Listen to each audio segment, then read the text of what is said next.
Bonjour, chronique littérature aujourd'hui, science-fiction, avec Issa Elohim de Laurent Kleutzer, qui est un titre récent de la collection Une heure lumière des éditions du Bélial, avec un étude couverture et conception graphique par Aurélien Polis.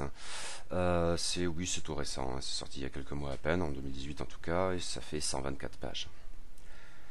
12e titre de la chouette collection Une heure lumière des éditions du Bélial, Issa Elohim de Laurent Kleutzer en est aussi le second titre francophone, après Dragon de Thomas Day, qui avait inauguré la collection.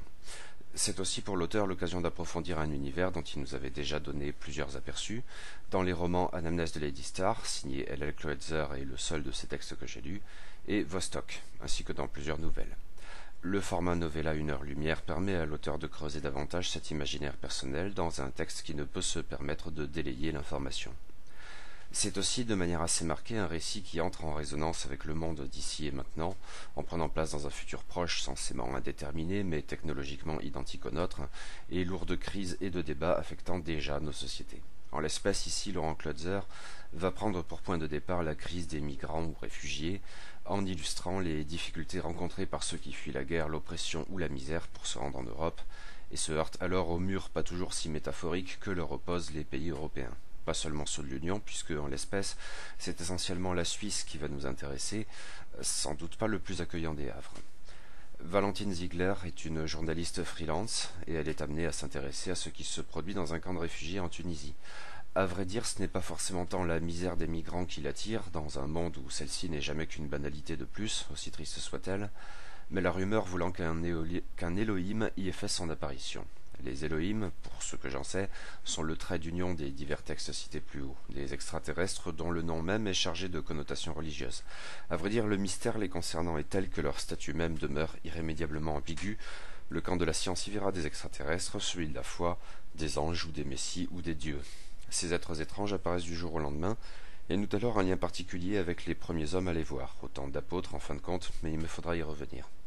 Toutefois, leur statut surnaturel ou résolument alien implique des manifestations d'un autre ordre, surtout, leur tendance à ne pas figurer sur les photographies ou les vidéos, sauf en cas de direct, situation qui peut avoir des conséquences fatales pour les spectateurs, et surtout le swap, c'est-à-dire le fait qu'ils disparaissent régulièrement, aussi soudainement qu'ils sont apparus, pour réapparaître presque aussitôt dans le voisinage. Valentine Ziegler est fascinée par les Elohim, mais elle n'est pas bien certaine de ses convictions les regardant.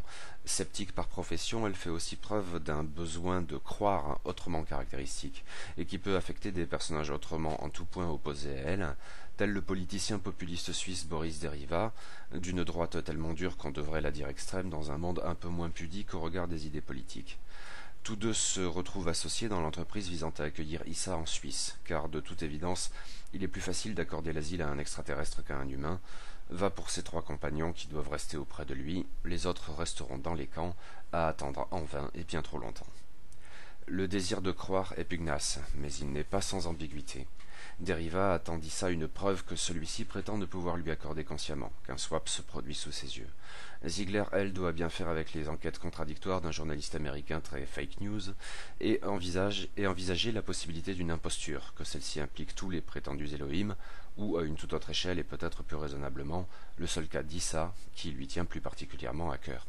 Auquel cas Issa, réfugié, puis messie, puis magicien, ou plutôt illusionniste, ne serait jamais que la projection plus ou moins avouée des fantasmes, des désirs et des craintes de la journaliste, sur un corps étranger mais pas moins humain, qui n'a guère d'autres ressources pour se sauver à défaut de sauver les autres, dans un monde qui ne prend de toute façon pas la peine de s'attarder sur les humains derrière les statistiques des réfugiés.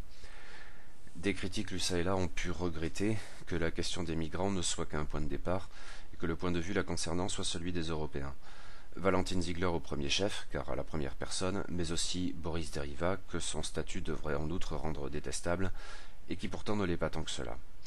Cette approche au contraire me paraît la plus pertinente et la plus honnête, et elle participe à n'en pas douter de la dimension essentielle de la novella, même si pas au point d'étouffer tout le reste en ce qui me concerne donc, dimension qui a pu agacer dans les mêmes papiers, à savoir une réflexion ambiguë sur le besoin de croire, de la part d'un auteur qui n'a pas fait mystère, si j'ose dire, de son sentiment religieux. Ce sentiment, je ne le partage pas. Si la possibilité d'une foi abstraite, sur un mode disons déiste ou panthéiste, m'apparaît encore compréhensible, sans me convaincre pour autant, car si je ne suis pas étranger aux troubles métaphysiques, loin de là même, et ça me torture plus qu'à mon tour, j'ai toujours eu la conviction que la foi ne faisait que décaler les difficultés sans les résoudre, la religion révélée et le culte m'ont toujours dépassé. Cependant, il serait trop simple d'évacuer tous ces questionnements sous 3 colibets de circonstances, et le traitement de cette thématique par Laurent Klotzer me paraît très pertinent et absolument tout sauf bigot ou niais. Au-delà de la figure messianique qu'a censément Issa, cette novella me paraît au fond parler bien davantage des apôtres, témoins et fondateurs de culte. Ce qui justifie d'ailleurs le point de vue européen de la nouvelle, qui connaît un ultime et nécessaire bémol dans les toutes dernières pages. Si Issa est bien un Elohim, sans même prendre en compte son caractère messianique qui en rajouterait alors une sacrée couche, il doit demeurer incompréhensible, ce qui est le cas de tous les Elohim, et ressort notamment de leur incapacité à communiquer ce qu'est au juste l'Arcadie dont ils sont censément issus, ce qui en même temps constitue une métaphore du caractère incommunicable de l'expérience des réfugiés, ou des difficultés qu'ils éprouvent à dire exactement d'où ils viennent, tant cette société et ce contexte, d'une certaine manière naturelle pour eux, sont dès lors rétifs à la communication. D'ailleurs, la novella pousse l'incertitude à cet égard jusqu'à son terme, et c'est très bien ainsi. Mais si Issa n'est pas un Elohim, son point de vue reviendrait, pour un illusionniste, à rompre lui-même sa propre illusion. Mais il y a donc les apôtres, plus ou moins conscients. Les 3 compagnons d'Issa pourraient en être, mais de ces apôtres discrets qui ne parlent que peu et n'écrivent pas, car on ne le leur demande pas, peut-être, sauf dans les toutes dernières pages de la novella, très fortes, d'autant plus fortes à vrai dire. Leur indétermination, parce que Valentine Ziegler et Boris Deriva ne s'intéressent au fond pas à eux, ils ne sont que les silhouettes vagues qui accompagnent par la force des choses le mystérieux et charismatique Issa, leur indétermination donc pourrait tout aussi bien en faire des larrons sur le Golgotha, d'autant que de 3 ils sont bien vite 2. Ils appartiennent nécessairement à l'image, ou à l'icône devrait-on dire, sans que l'on ne sache rien d'eux. Mais la journaliste et le politicien ont un autre rapport à Issa qui relève davantage de la foi, mais en même temps accompagné d'un nécessaire discours de justification qui se doit d'envisager la possibilité de la remise en cause, et qui pourtant a bien du mal à s'en dépêtrer.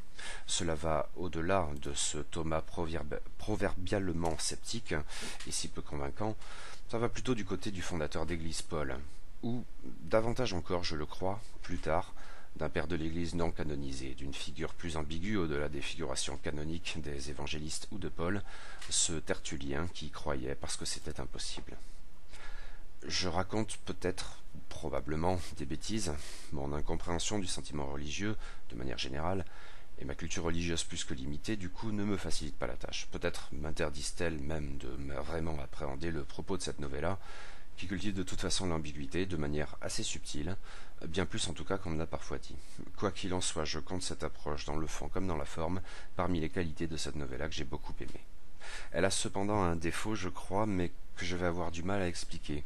Un sentiment pas si fréquent chez moi m'a en effet saisi en retournant la dernière page, un goût de trop peu, qui n'a rien à voir avec cette ambiguïté dont je parlais à l'instant, ou plus globalement au fait que nous ne savons rien de plus concernant les Elohim après la lecture du livre qu'au moment où nous l'avons entamé. Ceci, ça fait partie du propos et c'est pertinent.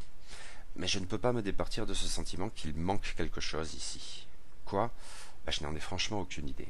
Mais pour le coup, je me suis demandé si ce format de la novella, légitimement prisé par l'auteur comme par beaucoup d'autres en science-fictionnie, était vraiment pertinent ici. Critique qui ne porte guère ses fruits, puisque je suis dans l'incapacité la plus totale de déterminer ce qui manque au juste. Dès lors, même en prenant en compte ce vague sentiment d'insatisfaction pour ce qu'il est, le fait demeure. Avec Issa Elohim, Laurent Klotzer a livré une très bonne novella, qui fait honneur à cette collection riche d'excellents textes. Sans aller jusqu'à le hisser au niveau de mes 1 heure lumière préférées, L'homme qui mit fin à l'histoire de Ken Liu, Ceres et Vesta de Greg Egan, 24 vues du mont Fuji par Okusai de Roger Zelazny, ce récit bien conçu, bien écrit, riche et subtil m'a largement convaincu et, disons-le, constitue un titre autrement satisfaisant que le seul texte francophone précédent de la collection, Le Dragon de Thomas Day.